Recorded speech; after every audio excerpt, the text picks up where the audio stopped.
اسمع لي. الناس في افريقيا عايشين، وفي اوروبا عايشين، وفي المغرب ما عايشينش. هذا مصيبه هذه، بمعنى ان من يتحمل المسؤوليه؟ الحكومه، وملزومه انه تحمل الحكومه. نهار جات الحكومه قالت بانه حنا المغاربه غيعيشوا مزيان، لا سيتياسيون ديال المغاربه غتمشي مزيان، ولكن تبين على انه الحياه ديالهم هي اللي مشات مزيان، بمعنى انه هنا كاين شي حوايج اللي ما مفهومينش، والحكومه كتخرج بتصاريح. حنا اليوم كنسمعوا عبر مواقع التواصل الاجتماعي المغاربه تيموتوا بالجوع. المراه تقول بانه انا خدامه اليوم النهار كله ما عنديش باش نعمر البوطه في القرن ديال 23.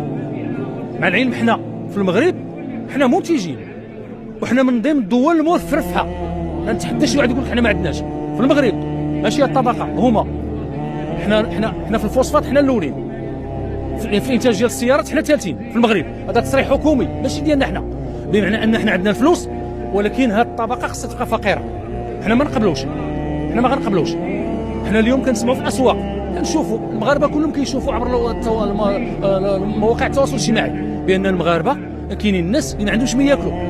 المراه بغات ديك فوق الخضره ديال دارها ما عندهاش. حنا كنشوفوا الحكومه كتقول بانه المشكل ديال الشتاء، انا كنقول لا. كتقول لك المشكل ديال البرد، انا كنقول لا، ماشي البرد وماشي الشتاء. هذه قوه تتقضي على قوه، هما دايرين هذا المخطط الاخضر اللي ما غيعطيناش الاكتفاء الذاتي وغيعيش المغاربه، بمعنى انه دار على اساس باش يدار حوايج اخرين. الناس في افريقيا عايشين، وفي اوروبا عايشين، وفي المغرب ما عايشينش. هذا مصيبه هذه، بمعنى ان من يتحمل المسؤوليه؟ الحكومه، وملزومه انه تحمل الحكومه. نهار جات الحكومه قالت بانه حنا المغاربه غيعيشوا مزيان، لا سيتياسيون ديال المغاربه غتمشي مزيان، ولكن تبين على انه الحياه ديالهم هي اللي مشات مزيان. دابا بالله عليك الضريبه، شي الضريبه، انا ما غنخرجوا في الضريبه.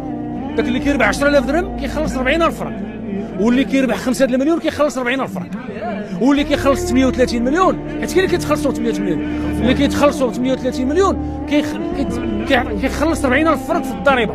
بمعنى انه هنا اليوم كاين ما نعرفش شكون اللي كيحكم هذا. حنا كنقولوا بان الحكومه جوج ديال الحوايج قلناها في السابق، انه تمشي بحالها كاع، وحنا ما عندنا نديروا بهذه الحكومه كاع.